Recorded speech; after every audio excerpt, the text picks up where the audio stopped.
Bien, bonjour. Alors cette vidéo là, je vais reprendre en gros quelque chose que j'ai déjà fait sur la vidéo numéro 6, je crois, du routeur par Triac, où je faisais le calcul du dissipateur. Alors l'objectif, c'était pas de voir précisément le calcul du dissipateur pour dans cette vidéo, mais de dire que c'était pas vraiment un sujet, que c'était pas un coût extraordinaire qui venait se rajouter au Triac, quoi, à l'ensemble du montage. Hein. Donc voilà.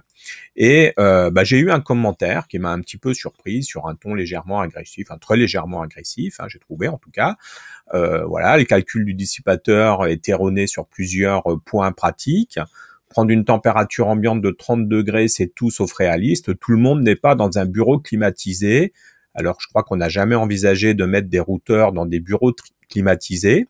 Mais bon, pourquoi pas. Une valeur de 60 degrés permet de tenir compte à la fois des températures caniculaires et de la mise en coffret du système. C'est vrai que c'est un sujet.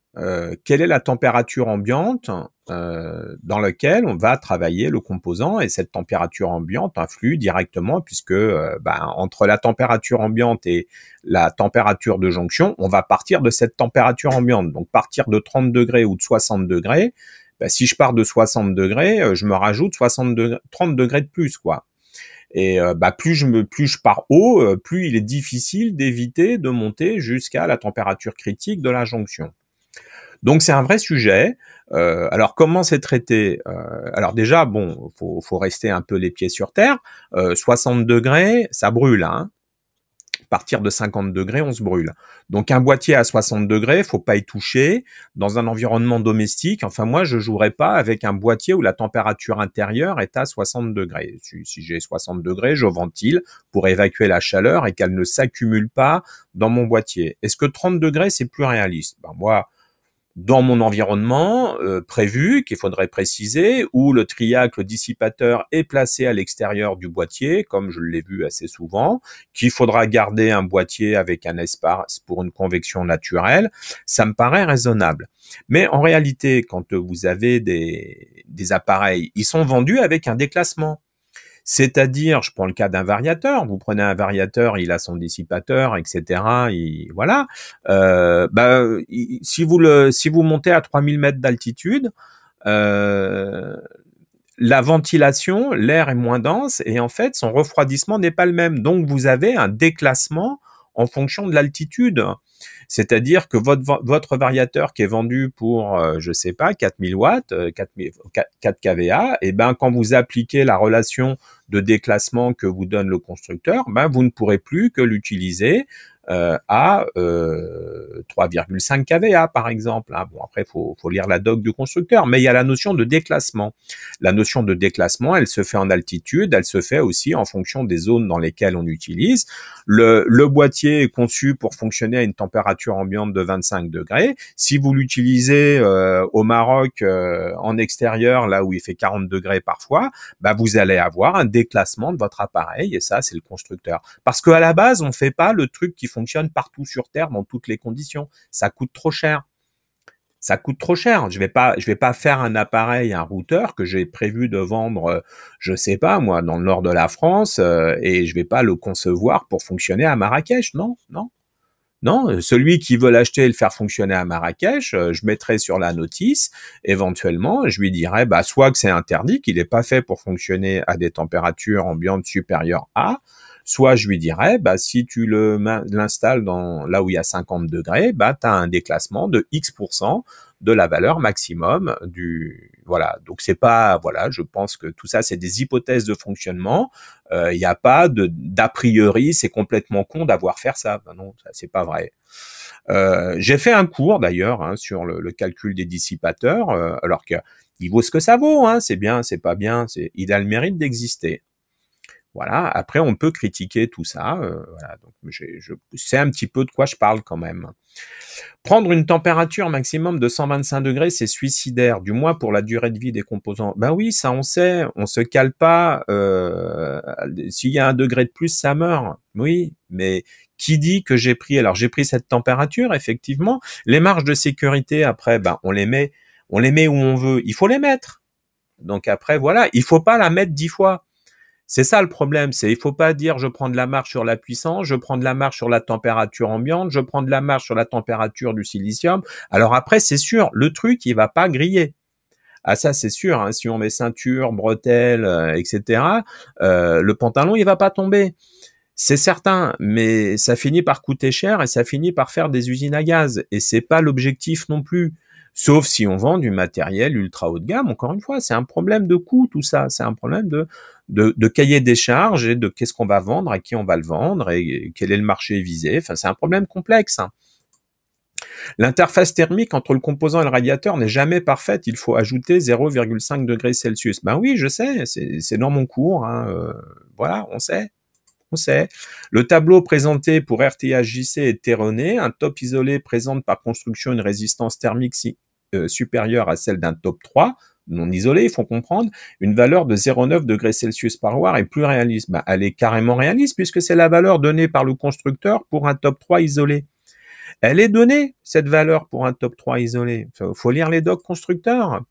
Avec une puissance théorique de 10 watts, j'ai de sérieux doutes sur cette valeur théorique. Alors, je ne sais pas comment elle peut être autrement que théorique, cette valeur.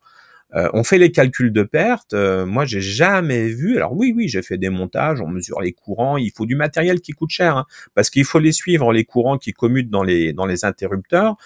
C'est pas simple, mais alors ça, c'est pas théorique, c'est pratique sur un cas particulier, l'évaluer sur l'ensemble. Alors je sais qu'il y a des labos qui bossent dessus, hein, et qui font des mesures, mais enfin. Tous ceux qui construisent et qui vont calculer leur dissipateur pour un triac ne vont pas faire des essais sur ce genre de choses. Non, ce genre de choses sert à consolider la théorie, les calculs des valeurs de dissipation, etc., et à vérifier que les façons que nous donnent les constructeurs de calculer les pertes sont valables. Voilà. Mais le mec dans son labo qui met en place, l'ingénieur qui met ça, il va pas mesurer. C'est pas vrai. Il va avoir une valeur théorique. Donc lui, il dit qu'il faut 3,6 degrés Celsius par watt. Alors là, j'aime bien la phrase de la fin. Bref, la théorie, c'est bien. Un sens pratique basé sur un retour d'expérience, c'est préférable. Ouais, mais enfin, qui dit que j'ai pas de retour basé sur l'expérience ou que j'ai pas... Enfin, on se connaît pas, on n'a rien fait ensemble. Hein, moi, je sais pas. Enfin, donc, ouais, moi aussi, j'ai de la pratique. Hein, moi aussi, j'ai fait un tas de montages qui tournent très bien, etc. Voilà, bon, j'ai jamais grillé de composants. J'ai quelques dizaines d'années de pratique de l'électronique professionnelle derrière moi. Bravo, tant mieux. Si le gars, c'est un champion du calcul du dissipateur, respect total, bravo. Enfin, l'argument d'autorité, je sais pas, moi. Bref, on est sur YouTube, hein, on n'est pas dans une revue à publication, voilà, bref. Alors mon dissipateur, le voilà, il était donné pour 9 ampères. Voilà le dissipateur qui faudrait prendre selon notre ami, rechercher rapidement. Effectivement, c'est pas du tout les mêmes. Donc, je suis peut-être un crétin fini, je sais pas, j'ai peut-être fait les choses n'importe quoi, on verra. En tout cas, quand on cherche un montage triac qui tient 24 ampères, voilà, on le trouve, voilà le dissipateur. Donc, c'est pas moi qu'il faut aller voir, parce que moi, je vends rien. Je vends pas mes vidéos sur YouTube, je suis pas rémunéré sur YouTube, c'est juste le plaisir de partager avec les gens. Donc, c'est eux qu'il faut dire qu'ils font n'importe quoi, là. C'est eux qu'il faut aller voir, là, Robodine. Mais c'est n'importe quoi. 24 ampères. Moi, je mets ça pour 9 ampères, je me fais dézinguer. Enfin, voilà. Ou alors, c'est un peu exagéré, le mettre 60 degrés, etc. Enfin, voilà. Bon, bref. Alors, l'objectif de la vidéo, là, après ce petit coup de gueule, c'est de regarder comment on calcule un dissipateur, de l'appliquer à un cas particulier, du dissipateur pour un montage routeur, dans lequel on a un triac, et ça peut être intéressant de regarder comment on fait ça. C'est ça le principe. Donc, on va y aller. Comment on fait? On part des spécifications du routeur, en particulier la puissance qu'il va devoir router. On fait le choix du triac, on fait le calcul des pertes, on fait des hypothèses environnementales, comme j'en ai parlé, comment va être monté mon dissipateur à l'intérieur, à l'extérieur, ventilé, pas ventilé, etc., etc. Et on fait le calcul du choix du dissipateur, et puis on regarde s'il convient. C'est-à-dire qu'on fait un petit retour. Est-ce qu'on le trouve tout simplement? Est-ce qu'il n'est pas trop cher? Est-ce que mécaniquement sa taille, elle rentre dans le boîtier qu'on a prévu d'utiliser? Vous voyez, on se pose toutes ces questions-là. Il n'y a pas simplement la résistance thermique. Voilà. Et puis après, on revient sur le choix du triac. Si ça convient pas, peut-être qu'il faut un triac qui a des pertes moins élevées, peut-être avec un boîtier différent pour s'accrocher au dissipateur. Hein. Donc on revient là-dessus, et voilà. Et puis, si ça convient, super, on est des champions, on a choisi notre dissipateur, on est heureux, on peut passer à la suite du développement du routeur. Alors, je suis parti sur un triac 3 kW de 130 volts, hein, ce qui va me faire un courant RMS de 13 ampères. Donc après, moi, c'est ce que je fais en général. Je mets des coefficients 2 quand je choisis des composants de puissance sur tension et courant. Donc voilà, je me mets comme 230 racine de 2, c'est 300 et quelques volts. Je me mets sur du 600 volts ou du 800 volts, 25 ampères. Voilà, ça serait ma façon de faire. C'est la base de mon calcul. Et puis si je peux trouver un peu plus, pour pas beaucoup plus cher, voilà. Encore une fois, tous ces éléments-là, hein, là, c'est de la petite production. Vous allez dans une boîte où ils vont faire de la production pour des dizaines de milliers, des centaines de milliers. Vous avez des cost killers dans ces boîtes qui vont vous optimiser tout ça, et les prix vont se réduire. Hein, voilà. Est-ce qu'on fait ça pour soi? Enfin bref, il y a tout un monde là-dedans qui est pas rien. Hein. Entre le prototype et le produit développé en grande série, ça n'a rien à voir. Et puis les métiers sont pas les mêmes. Hein. Le cost killer, c'est pas forcément l'ingénieur. Il est ingénieur aussi forcément, mais c'est pas les mêmes compétences que celui qui a mis au point. Alors le calcul des pertes, moi je me réfère toujours dans ces trucs-là aux documents des constructeurs. Ce sont les plus à même. Et puis déjà, si ça merde, écoutez, j'ai suivi votre doc, j'ai fait votre doc et ça marche pas. Voilà. Et en général, vous avez moi j'ai travaillé avec ST Microélectronique, il y a des gens bien qui sont disponibles pour filer des coups de main, pour expliquer tout ça. Et vous avez énormément de notes d'application qui permettent. Mais je suis persuadé que chez les autres fabricants, c'est pareil. Mais moi, ST Micro, j'ai eu de très bons contacts avec eux sur tout ce qui était microcontrôleur, ST6, ST7, ST9, ST52. Voilà, ils sont disponibles.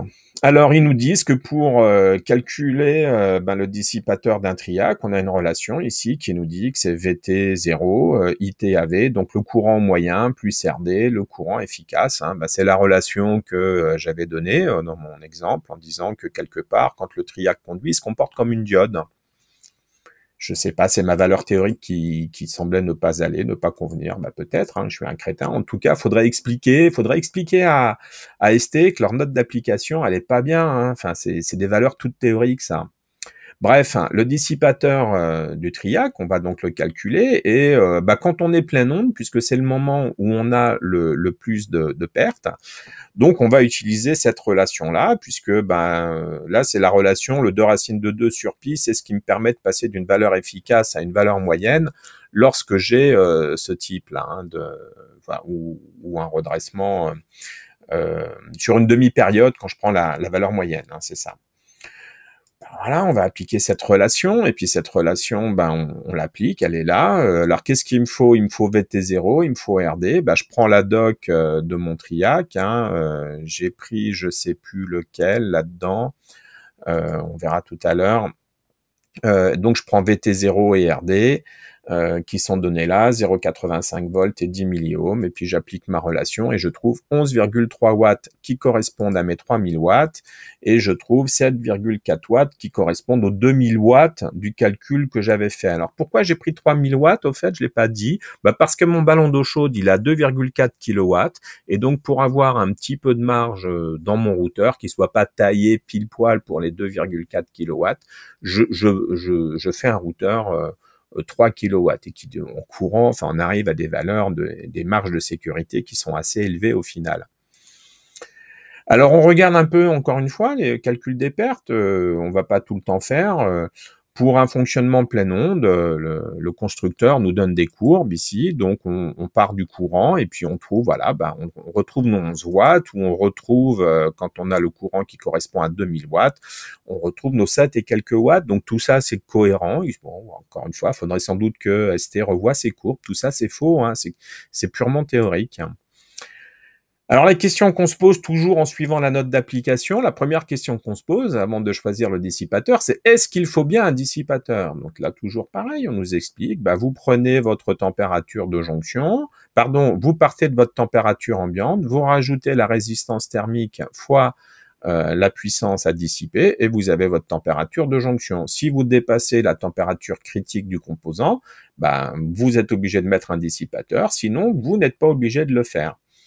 Donc 11,3 watts, 7,4 watts pour nos dissipateurs, c'est ce qu'on avait. Je vais regarder la résistance thermique jonction ambiance qui fait 50 degrés Celsius par watt.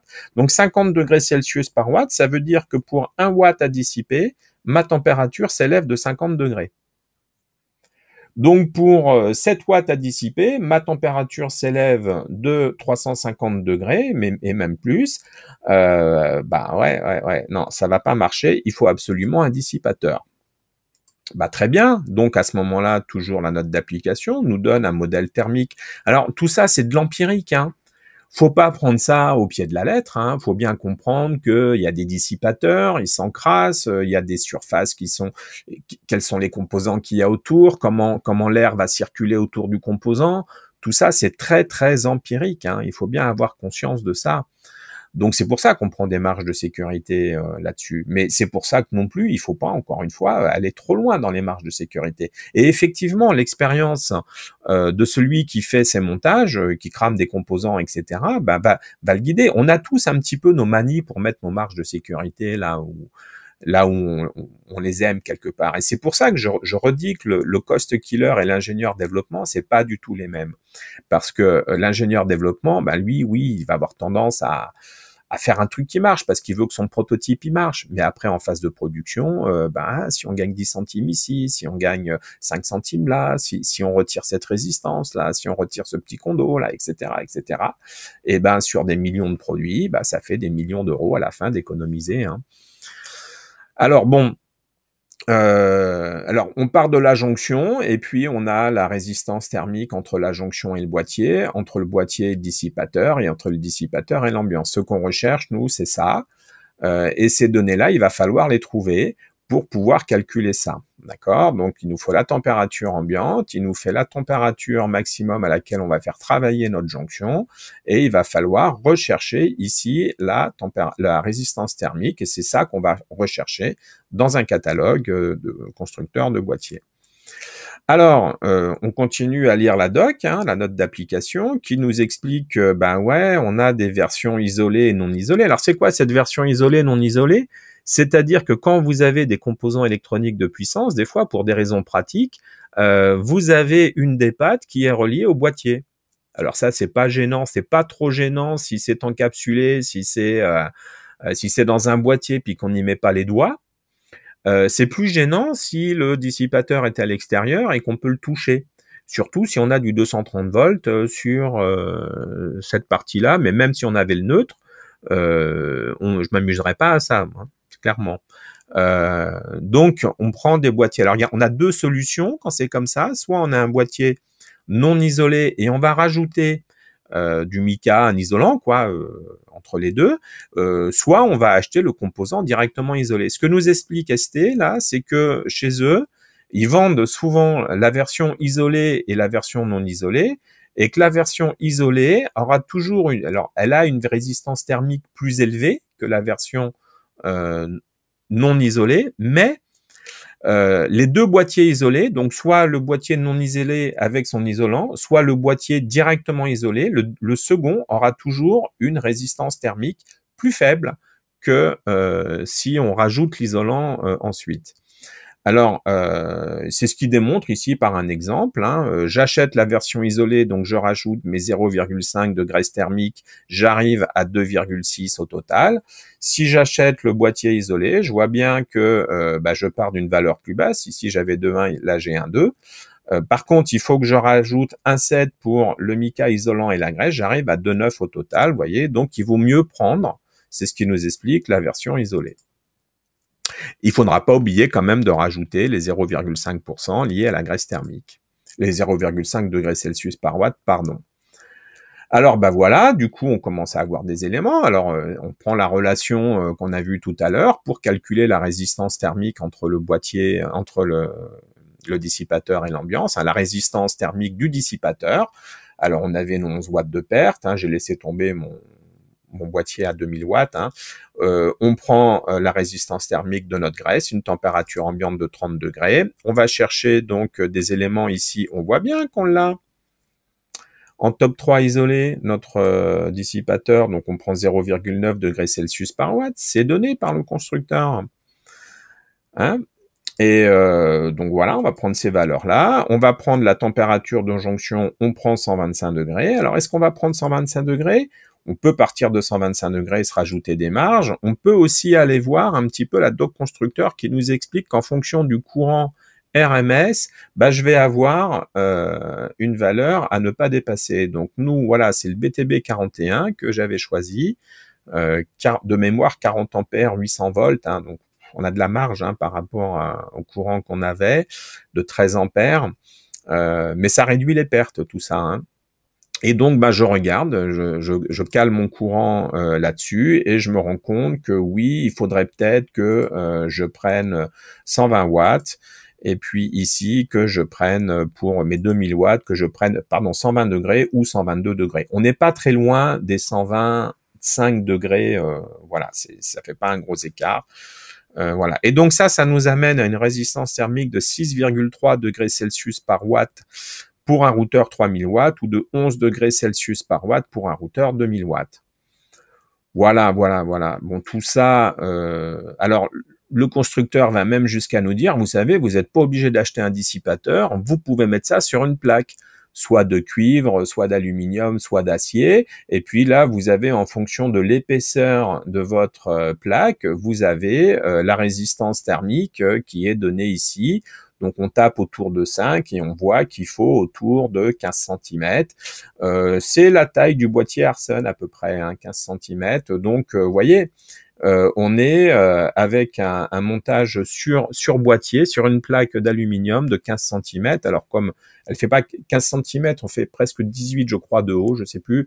Il y a moins en largeur, mais par contre le boîtier est entièrement en métal. Donc, il n'y a pas que la partie derrière qui compte. On a bien quelque chose qui fait globalement 15 sur 15.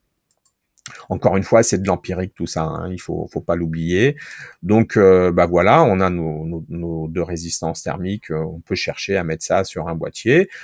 Bah autrement, on va chercher chez un constructeur et on va trouver ça ici pour une résistance de 4 degrés Celsius par watt. Alors 4 Kelvin ou 4 degrés Celsius par watt, c'est pareil puisqu'on raisonne en élévation de température, donc on raisonne toujours dans des delta T. Donc qu'on les exprime, les delta T en Kelvin ou en Celsius, c'est pareil. Voilà, et donc on fait un petit retour quand même sur notre delta T quand on prend ce dissipateur, et puis bah là on se rend compte que 63 degrés avec les pertes qu'on a, bon bah voilà, ça nous amène quelque chose à quelque chose qui est correct. Voilà, c'était juste pour faire un petit voilà, et puis bah du coup je me suis dit est-ce qu'on pourrait pas parler de, on sait bien on a le Triac, mais maintenant faut le commander le Triac et on a du 230 volts et il faut s'isoler de la commande. Donc l'idée peut-être d'une autre vidéo, ça serait de regarder comment on monte un Triac avec un MOS 3000 quelque chose. Puis alors j'ai vu des petites choses qui traînaient sur ces fameux MOC. Le zéro crossing, etc., des mecs qui fantasment un petit peu sur ce que ça fait. Ça sera l'occasion d'en parler un peu de l'optocoupleur ou de l'optotriac qui va commander ça. Puis moi, ça me renverra un petit peu dans ma jeunesse, là, dans les années 90-91, quand j'ai fait mes premiers montages Triac avec des MOS justement. Donc ça date pas d'hier quand même, toutes ces histoires-là, c'est Triac, hein, et j'étais déjà sur les composants ST microélectronique. Donc oui, j'ai envie de me replonger un petit peu là-dedans, à l'époque où j'étais étudiant aux arts et métiers, et voilà. Donc, bah, je pense une vidéo, alors à venir je sais pas quand, sur ce sujet. J'espère que la vidéo vous a plu. Voilà, bonne journée à tous.